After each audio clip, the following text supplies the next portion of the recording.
नमस्कार मेरे प्यारे भाइयों दोस्तों। आज आप लोगों के बीच नेक्स्ट पार्ट हम लेकर आए हैं प्रतिरोधों का संयोजन में। जैसा कि प्रीवियस हम वीडियो में श्रेणी क्रम में प्रतिरोधों का संयोजन कॉम्बिनेशन हम बता दिए थे, और अब अगले क्रम में हमारा दूसरा जो क्रम है वह समांतर क्रम में प्रतिरोधों का संयोजन है। अब हम समझेंगे कि समांतर क्रम में प्रतिरोधों का संयोजन किस प्रकार से किया जाता है।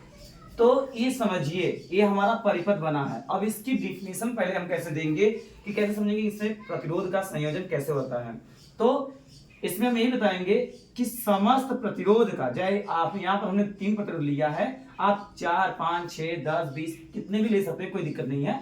तो यहाँ किसी भी परिपथ में समझिए ध्यान से, समस्त प्रतिरोध का पहला सिरा, ये हमारा पहला सिरा है। समस्त प्रतिरोध का पहला सिरा परिपथ के पहले सिरे से और समस्त प्रतिरोध का दूसरा सिरा परिपथ के दूसरे सिरे से जुड़े होते हैं। तो इस प्रकार के प्रतिरोधों के संयोजन को हम समांतर क्रम में प्रतिरोधों का संयोजन कहते हैं। अर्थात आप समझिए, देख रहे हैं यह हमारा पहला सिरा प्रतिरोध का R1 का, यह R2 का पहला सिरा है, यह R3 का है। तो इसका जो समस्त सिरा है यह परिपथ के पहले सिरे से, और इसका समस्त जो दूसरा सिरा है परिपथ के दूसरे सिरे से जुड़ा होता है। और इनका संयोजन जो सिरा होता है इनका एक बैटरी से किया जाता है ताकि इसमें धारा का प्रवाह हो सके। और जैसे ही इसमें धारा प्रवाहित होती है I, मान लीजिए हमारा कोई बैटरी से है लगाया, सेल लगा है और इससे धारा कोई I बह रही है, और जैसे ही हमारा धारा I यहाँ पर पहुंचा अब परिपथ में, और ये क्या हो रहा है, यहाँ पर 3 रास्ते में बढ़ जा रहा है। तो हमारा जो I धारा है वह I1, I2 और I3 में बट गया, और इसमें R1 में धारा हमारा I1, R2 में धारा हमारा I3 और R3 में हमारा I3 है। और इसमें जो देख रहे हैं इन सभी धारा के प्रवाह के कारण इसमें उत्पन्न विभवांतर आपका भी हमारा हो जाता है। तो इसमें समांतर क्रम में है, इसलिए I का मान बढ़ रहा है, और समांतर क्रम में जो विभव का विभवांतर का मान होता है वो समान होता है। तो इसमें हमारा विभवांतर समान है और धारा बढ़ गया है। इतना क्लियर है?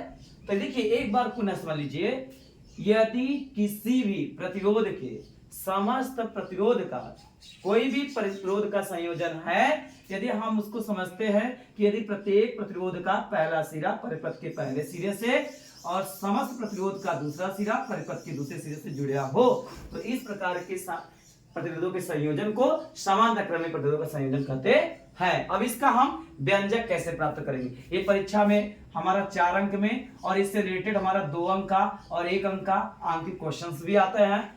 तो इसको हम सोल्यूशन करेंगे। पहले इसकी डेफिनेशन हो जाए, इसके व्यंजक को प्राप्त कर ले, और जैसे कि प्रीवियस हम वीडियो में श्रेणी क्रम का सूत्र बता दिए थे, R = R1 + R2 + R3। ये हमारा है क्या, श्रेणी क्रम में प्रतिरोधों का तुल्य प्रतिरोध, अर्थात समस्त प्रतिरोधों का कुल योग हमारे तुल्य प्रतिरोध के बराबर होता है। ये था हमारा पिछले वीडियो में श्रेणी क्रम में प्रतिरोधों का संयोजन। आज हम समझेंगे, निकालेंगे कि समांतर क्रम में प्रतिरोधों का संयोजन का सूत्र क्या होता है। तो आप जैसे मान लेंगे, अब मान लीजिए परिपथ में क्या मानेंगे, माना जैसे उसमें माने थे आप लोग, माना 3 प्रतिरोध, माना परिपथ में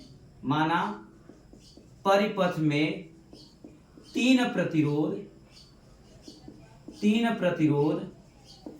समांतर क्रम में 3 प्रतिरोध, माना 3 प्रतिरोध परिपथ में 3 प्रतिरोध समांतर क्रम में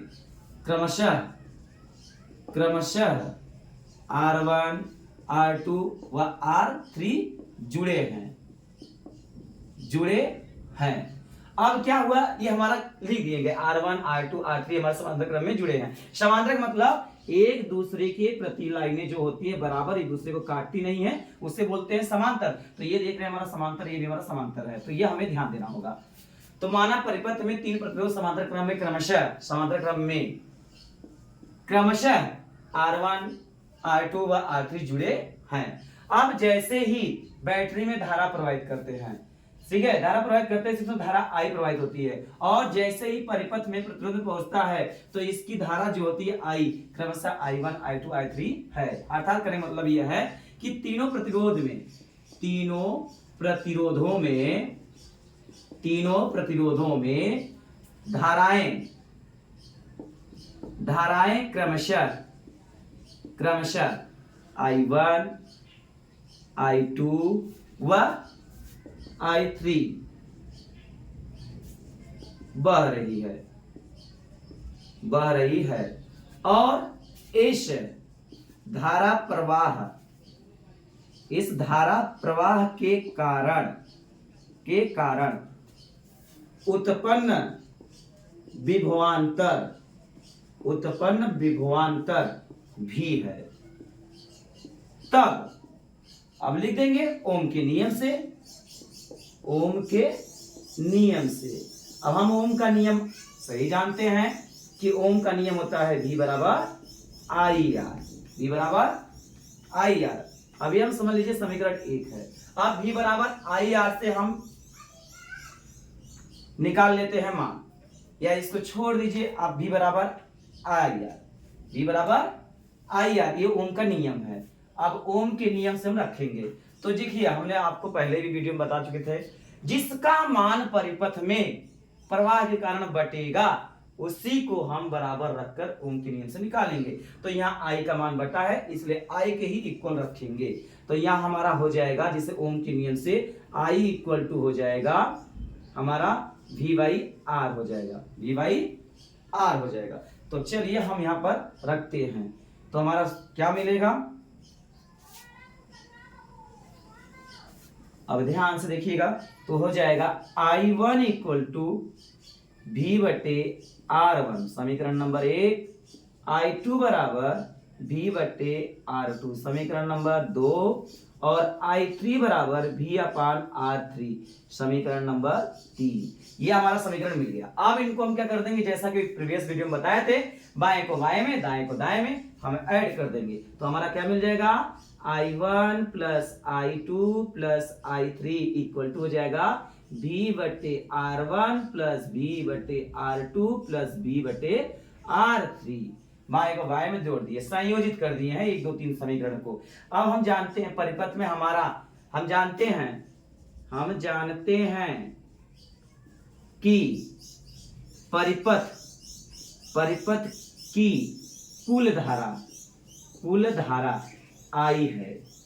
तब हमारा हो जाएगा I equal to I1 plus I2 plus I3।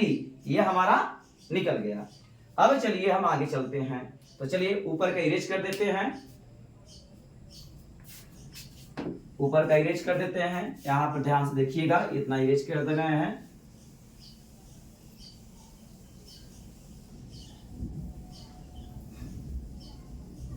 अब आगे चलते हैं। यहां पर क्या हमारा है, आ गया हमारा परिपथ में निकल गया I बराबर I1 plus I2 plus I3। अब हमारा यह समीकरण जो मिला है, ये समीकरण नंबर 4 मान लीजिए। अब समीकरण 4 में I1 plus I2 plus I3 बराबर I रख दीजिए। तो हमारा क्या मिल जाएगा, I इक्वल टू हो जाएगा V बटे R1 V बटे R2 प्लस V बटे R3। अब इसमें से V सबका में क्या है, समान है, तो V को कॉमन कर लीजिए। तो I इक्वल टू हो जाएगा V कोष्टक में 1 बटा R1 प्लस 1 बटा R2 प्लस 1 बटा R3।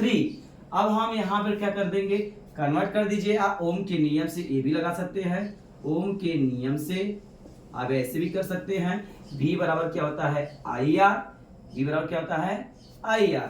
तो हमारा I इक्वल टू, यहाँ पर R इक्वल टू जो है यहाँ V है, हम V बराबर कर दें, या तो I इक्वल टू जो है यहाँ पर रखते हैं। तो I इक्वल टू करेंगे तो हमारा हो जाएगा V अपान R हो जाएगा ओम के नियम से। V बराबर IR, तो I बराबर V अपान R। तो यही जो मान है I बराबर V बटा R, यहाँ पर I की इक्वल रख दीजिए। तो हमारा क्या हो जाएगा, V बटे R इक्वल हो जाएगा V कोष्टक में R1 प्लस 1 बटा R2 प्लस 1 बटा R3 हमारा हो गया। अब हमारा क्या होगा, ये V से B क्या हो जाएगा, निगलेक्ट हो जाएगा, मतलब कट जाएगा। तो हमारा हो जाएगा 1 बटा R इक्वल टू मिल जाएगा 1 बटा R1 प्लस 1 बटा R2 प्लस 1 बटा 3। ये हमारा मिल गया समांतर क्रम में प्रतिरोधों का संयोजन। और श्रेणी क्रम में क्या था हमारा, R इक्वल टू था R1 plus R2 plus R3। ये हमारा श्रेणी क्रम, ये हमारा है समांतर का, ये हमारा समांतर क्रम का प्रतिरोध है और ये हमारा श्रेणी क्रम में, ये हमारा मिल गया दोनों। इससे प्रीवियस वीडियो में हमने श्रेणी क्रम का बता दिया और आज आप लोगों को हमने 1/R इक्वल टू हो जाएगा 1/R1 plus 1/R2 plus 1/R3। ये हो गया समांतर क्रम में प्रतिरोधों का संयोजन। तो हमारे ये वीडियो आप लोगों को अच्छा लगा हो तो आपसे जरूर रिक्वेस्ट करेंगे हमारे चैनल को सब्सक्राइब करें और बेल आइकन घंटी को दबा लें, ताकि जो भी वीडियो हमारे द्वारा दिया जाए, आप लोग प्रोवाइड किया जाए, आपको नोटिफिकेशन जरूर मिल जाए और आपको अच्छे से अच्छे 10th क्लास के एग्जाम में एक अच्छा आप मार्क्स ला सके। जैसे कि हर उम्मीद हम जानते हैं कि हम लोग यही सोच के चलते हैं कि हमारा 90%, 92%, 93% यह हमारा आ जाए, तो उम्मीद इसी से हम लगे हैं और हमारा साथ रहा और आप लोगों का साथ रहा, मिलता रहा, तो ये 90 प्लस कुछ नहीं है, हम इससे ज्यादा भी मार्क्स पा सकते हैं। बट लेकिन हमें ये उद्देश्य रखना चाहिए, यदि जितने शिद्दत से हम लोग पढ़ाते हैं उतने शिद्दत से आप लोग भी पढ़ना होगा। यदि माता पिता आपको फीस देते हैं बेटा, तो हमेशा हमें ये याद रहना चाहिए कि जो फीस आ रहा है वो किस प्रकार से कमा करके हमें दे रहे हैं माता पिता हमारे, उसको ध्यान में रखते हुए हमें हर चीजों की गतिविधियों को समझना होगा, क्योंकि पैसा बड़े परिश्रम से आता है, तो ये मेहनत निखार लाती है। तो कहते हैं ना, हर इंसान कहते हैं जिस प्रकार से एक कुम्हार जो होता है कि बर्तन जब बनाता है तो जरूर अवश्य क्या करता है, बाहरी सतह से क्या करता है, घड़ी को ठोकता है, तो उसको भी दर्द होती है, बट लेकिन यदि उसको ठोके ना, उसको दर्द का एहसास न दिलाए, तो वास्तव में बताइए क्या वास्तव में उस घड़े को एक अच्छी मृत मिल सकती है? ये कभी नहीं हो सकता है। तो हमें उसी प्रकार से माता पिता की डांट और टीचर अध्यापकों की डांट, बड़ों की डांट मिलती है, तो हमें किसने मिलती है, ताकि हम जीवन में जो गलत विधि अपना रहे हैं उनसे हम क्या करें, दूर रहें और हम एक अच्छा मार्क्स लाने का प्रयास करें। यही हम सभी का उद्देश्य है और हम चाहते हैं कि जिंदगी में केवल शिक्षा ही हमारे अंदर मान्यता नहीं रखती है, हमारे अंदर बड़े छोटों के माता पिता के प्रति स्नेह भी होना चाहिए। यदि हमारी जिंदगी में स्नेह नहीं है माता पिता के प्रति, जिन्होंने आज मुझे इतना बड़ा कर दिया है, उनके प्रति हमें स्नेह रखते हुए अपनी पढ़ाई को सुचारू रूप से आगे बढ़ाना चाहिए, ताकि जिंदगी में लगे कि हमें अपने माता पिता से जो संस्कार मिला है वो कभी हमसे खोए न। तो इतना हम कहेंगे बेटा कि आप मेहनत से पढ़िए, अच्छे से पढ़िए, शिद्दत से करिए, ताकि जो भी सिलेबस हो उसे अच्छे रूप से मैं प्रोवाइड करूंगा। और आज जो मैं ये समांतर क्रम का प्रतिरोध का संयोजन बता दिया हूं और श्रेणी क्रम का भी बता दिया हूं, अब अगले नेक्स्ट वीडियो में आप लोगों को मिलेगा इससे रिलेटेड क्वेश्चन, कैसे परीक्षा में आएगा, कैसे हम हल करेंगे, कैसे श्रेणी क्रम में जोड़ेंगे, किसे समांतर क्रम में जोड़ेंगे, या किस प्रकार से इससे जो न्यूमेरिकल रिलेटेड आते हैं मैं उसे कैसे सॉल्व करूंगा। इसकी सारी गतिविधि आप मुझसे जुड़े रहिए, आपको अच्छी तरह से अच्छा मार्क्स। हम बस यही कहेंगे, यदि परीक्षा में यदि डिफिनीशन आया है, परिभाषा आया है और एक आंकिक प्रश्न आया है, तो मैं कहूंगा डिफिनीशन को कम चुनिएगा, आंकिक प्रश्न को जरूर चुनिएगा, क्योंकि आंकिक प्रश्न यदि आप सही तरीके से हल कर लेते हैं तो आपको वो पूरे मार्क्स दे देते हैं। राइटिंग पर ध्यान न दिया जाता है, लेकिन आप यदि डिफिनीशन लेते हैं, राइटिंग यदि पुअर है आपकी, तो उसमें नंबर आपके कट हो सकते हैं। मैं यही उम्मीद करता हूं इससे रिलेटेड जो भी मैं न्यूमेरिकल बताऊंगा आप उसे ध्यानपूर्वक समझेंगे और अच्छे से आगे बढ़ेंगे। तो मैं यही एक बात कहूंगा बेटा, अपने माता पिता का सम्मान और आप लोग अपना सम्मान अपने बीच बनाए रखिएगा और जिंदगी में एक अच्छा मार्क्स लाने का प्रयास कीजिएगा।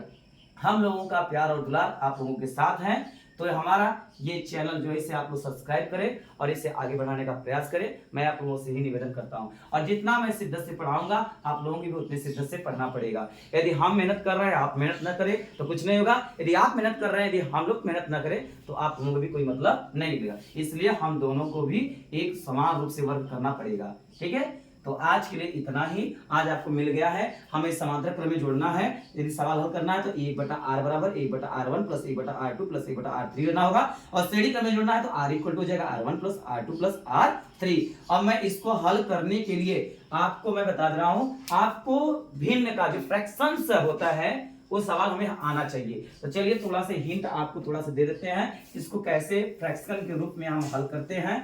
और इससे रिलेटेड मैं थोड़ा सा इसको आपको बता दे रहा हूं गतिविधि।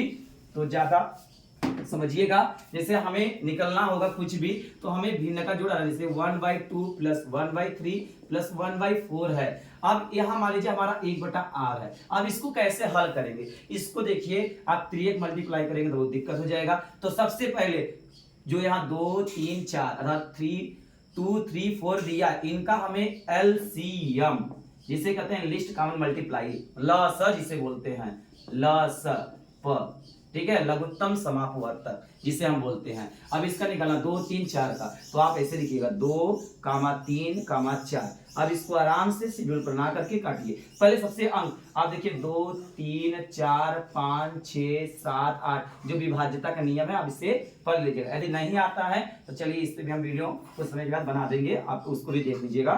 तो 2 1 कम 2, 3 नहीं करेगा इसको छोड़ दीजिए, 2 दूना 4, फिर यहाँ काटिए 2 से, फिर कटेगा, 3 नहीं करेगा छोड़ दीजिए, 2 1 कम 2। अब 3 से देखिए कट जाएगा, जब तक 1 नहीं आएगा तब तक काटते रहेंगे, सबसे छोटी संख्या से काटने का प्रयास कीजिएगा। अब इन सभी का मल्टीप्लाई कर देंगे तो हमारा लसा बराबर हो जाएगा 2 गुणे 2 गुणे 3, 2 दूना 4, 4 3 12, हमारा आ गया 12। अब हम यहाँ 1/r इक्वल टू कर लेंगे और एलसीएम ले लेंगे 12। अब हम क्या करेंगे, जो हर हमारा है, ऊपर वाले अंश करते हैं, नीचे वाले को हर करते हैं। अब ये जो एलसीएम लिए हैं इसमें भाग देंगे, तो 2 का पहाड़ा हम 12 में पढ़ेंगे तो कितनी बार जाएगा, 2 छक्के 12। जितना हमारा भाग देने पे आता है वह संख्या से हम अंश वाले में गुणा कर देते हैं, तो 1 में गुणा कर देंगे तो 1 गुणे 6 हो जाएगा। फिर बीच में प्लस है तो प्लस दे दीजिए, फिर 3 का भाग 12 में देंगे, 3 चौके 12, तो यहाँ 4 बार गया, तो 1 में 4 से मल्टीप्लाई कर देंगे, प्लस फिर 4 का भाग 12 में, 4 3 12 आ गया 3, तो 1 में 3 से मल्टीप्लाई कर देंगे। अब 1/r इक्वल टू कर देंगे। अब इसका गुणा कर दिए, 1 छक्का 6 या 6 कम 6 प्लस 4 कम 4 प्लस 1 3 3, तो हो गया 12, इसके बटे लिख देंगे। अब इसको हल कर लेंगे, 4 3 7 7 6 13, तो 1/r इक्वल टू हो जाएगा 13/12, ये हमारा मिल गया।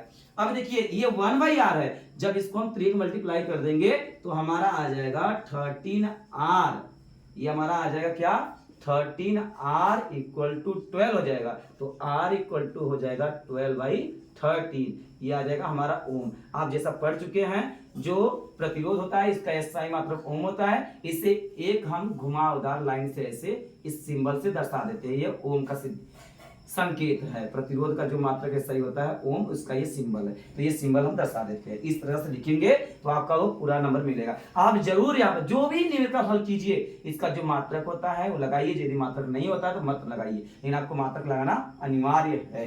यदि इस प्रकार से आप हल करेंगे तो आपका सवाल पूरे अच्छे रूप से हल हो जाएगा। तो आज के लिए इतना ही, धन्यवाद।